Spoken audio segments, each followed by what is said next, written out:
السلام علیکم۔ پاکستان ٹیم کے شہین بھارت کے بعد نیوزی لینڈ کو دھول چٹانے کے لیے ہوٹل سے سٹیڈیم کی طرف نکل پڑے۔ پاکستانی شہینوں کی طرح پاکستان کے شائقین کرکٹ کو بھی نیوزی لینڈ کی شکست کا ہے بے صبری سے انتظار۔ بھارتی ٹیم کے کپتان ویرات کوہلی نے بھی نیوزی لینڈ کے کپتان کو ایک اہم پیغام جاری کر دیا ہے۔ انہوں نے اس پیغام میں کیا کہا ہے، اس ویڈیو میں ہم آپ کو مکمل طور پر اپڈیٹ سے بتائیں گے۔ اس سے پہلے کہ اگر آپ ہمارے چینل پر نئے ہیں تو ہمارے چینل کو سبسکرائب کر دیں اور ساتھ دیا گیا بیل آئیکن کو بھی پریس کر دیں تاکہ ہر نئی آنے والی ویڈیو آپ تک بآسانی پہنچتی رہے۔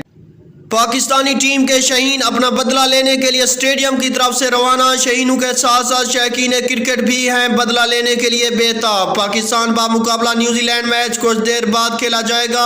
ایک بار پھر شہینوں کا ہوگا وار، اپنی فتح کو بنائیں گے اپنا مقدر۔ ویرات کوہلی نے بھی نیوزی لینڈ ٹیم کو بتا دیا، کم سے کم 200 رنز بناؤ گے تو مقابلہ ہوگا، ورنہ چپ چاپ سٹیڈیم چھوڑ دینا۔